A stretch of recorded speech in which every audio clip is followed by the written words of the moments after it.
তো hi friends, good morning. Real blogger Jyoti চ্যানেলে সবাইকে স্বাগত। আশা করি তোমরা সবাই ভালো আছো।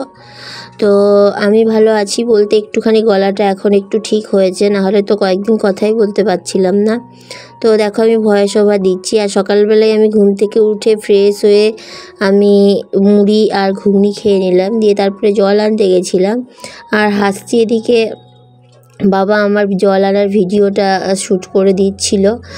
আর এটা আমাদের খরার সময় করেই হয়, কুয়োর জল অনেকটা শুকিয়ে যায়, ফলে মোটরে জল ওঠে না। তখন আমাদেরকে এই 2 মাস আমাদেরকে কল থেকে জল আনতে হয়।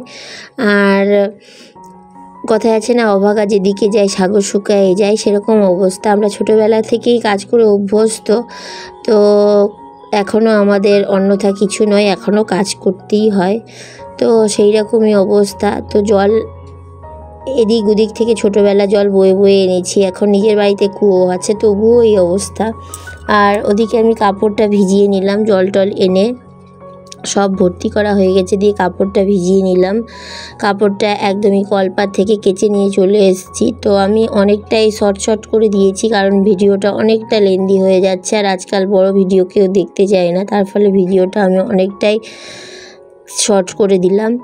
আর ওইদিকে দেখতে পেলে বাবা সবজি কাটছে, তো বাবা প্রায় সবজি কেটে দেয় মাকে। আর মা ওদিকে স্নান করে, আর মা স্নান টান সেরে পুজো আচ্চা করবে বলে বাবা এদিকে আগেই সবজি টবজি কেটে বেছে রেখে দেয়। আর এদিকে আমি ছেলেকে পড়াতে বসেছি। তো ছেলেকে পড়িয়ে টড়িয়ে এখন আমি এদিকে বিছানাগুলো ঠিকঠাক করে নিচ্ছি, কারণ আমার সকালবেলা আগে জলটাই নিয়ে এসেছি, কারণ ঘুম থেকে উঠে আগে জলটা নিয়ে এলে রোদ হয়ে যায়, ফলে জল আনতে খুব কষ্ট হয়। আর জলটা চলে যাবে, বন্ধ হয়ে যাবে, তার ফলে জলটাই আগে নিয়ে এসেছি। তো জল নিয়ে এসে কাপড় টাপড় কেচে তারপর আবার ওকে পরিয়েই তারপরে ঘরের এই সব গোছগাছগুলো করছি। তো মশারিগুলোকে সব একসঙ্গে করে, ওটা তো রোজই করি, দিয়ে ব্যাগের মধ্যে ভরে রাখি। দিয়ে এই ঘরের বিছানাগুলো আমার তোলা কমপ্লিট হয়ে গেছে। আর মা সকালবেলা উঠে তাদের বিছানাটা তুলে দিয়েছিল, তো সেটাই আমি আর একটু, ছেলে যেহেতু এখানে পড়তে বসেছিল তো একটু কুঁচকে গেছিলো, তো সেটাই ঠিকঠাক করে দিলাম। আর এই ওয়ার্ড্রপগুলো, শোকেস, আলমারিগুলো আমি তো রোজই মুছি, তো একটু করে মুছে নিচ্ছি। তারপর মা যদিও বা একবার করে ঝাড় দিয়ে যায়, তো তবুও আমি এই সবগুলো করার পর আরেকবার ঝাড় দিয়ে দিই বাড়িটাকে, তার জন্য অত নোংরা হয় না। দেখো আমি ঝাড় দিচ্ছি কিন্তু নোংরা নেই, তবুও আমি যেহেতু সব কিছু ঝেড়ে আরেকবার করে গুছিয়ে নিই, তার ফলে কিছু থাক না থাক আরেকবার ঝাড় দিয়ে আমি বার করে নিই।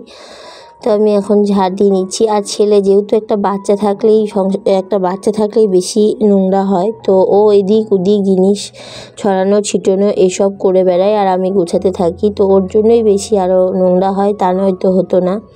তো আমি ঘরটাকে গুছিয়ে নিলাম, দিয়ে এখন ঝাড় দিয়ে বার করছি। আর সকাল ঘুম থেকে এখানে উঠতে আমার 7টা বেজে যাচ্ছে, তাই 7টা থেকেই কাজটা আমি স্টার্ট করেছি। আর ওখানে হলে এখন ঘুম থেকে উঠে পড়ি আমি ওখানে 5টা সাড়ে 5টার দিকে, কারণ ছেলের স্কুল। আর তার ফলে অনেক চাপ, কাজকর্ম করা। আর এখানে তো চাপ নেই, ফলে তবু ঘুম থেকে উঠতে 7টা সাড়ে 7টা বেজে যাচ্ছে, তারপর আমি কাজগুলো স্টার্ট করছি। তো এখন আমি এটা ঝাড় দিয়ে নিলাম, দিয়ে তারপর তোমাদেরকে একবার রিভিউ দেখিয়ে দিলাম যে এই দেখো আমার ঘর পরিষ্কার করা হয়ে গেছে। আর তারপর আমি ওই ঘরটাকেও একটুখানি গুছিয়ে নেবো। আর এদিকে মা দেখো সব পুজো আচ্চা সেরে মা এখন রান্না করতে চলে এসছে। মায়েরও শরীরটা খারাপ, কিন্তু কি করা যাবে, মা শরীর খারাপ হলেও একদম যখন উঠতে পারবে না তখনই একমাত্র হাল ছাড়ে, তার আগে ছাড়বে না।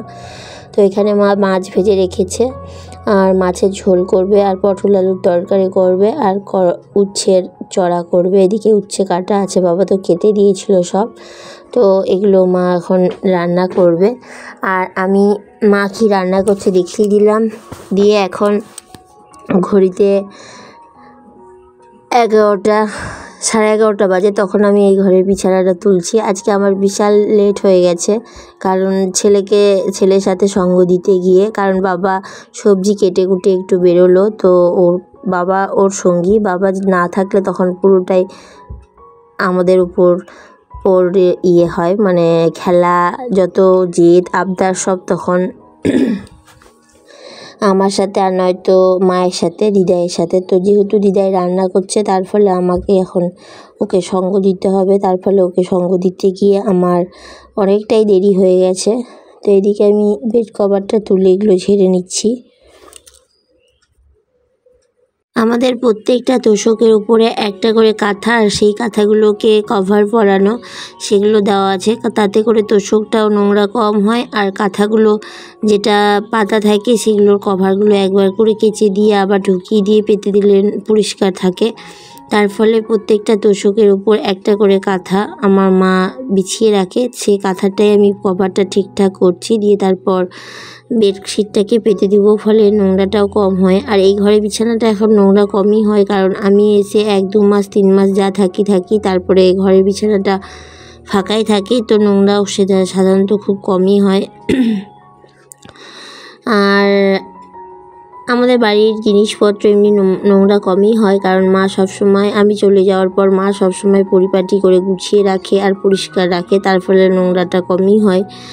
আর আমি এলে তো কথাই নেই, সবসময় পরিষ্কার পরিচ্ছন্ন টিপটাপ করি। মা যতটুকু না পারে সেটুকু আমি করি, কারণ মা এদিকে রান্না বান্না সব সেরে আবার এদিকে করা অনেক সময় পেরে ওঠে না, শরীরটাও খুব দুর্বল, আর তার ফলে পেরে ওঠে না। আর আমি এলে এই সবগুলো করি, আর মা রান্না বান্না করে, তার ফলে অনেকটাই সুবিধা হয়। তো আমার খাটের বিছানাটা গোছানো কমপ্লিট হয়ে গেছে, দিয়ে আমি এখন এই পালিশগুলোকে ঠিকঠাক করে দিচ্ছি, দিয়ে তারপর আমার এই ঘরটা গোছানোও কমপ্লিট হয়ে যাবে। তো আমার এখন এই সবগুলো করতে করতে প্রায় 12টা বেজে গেল।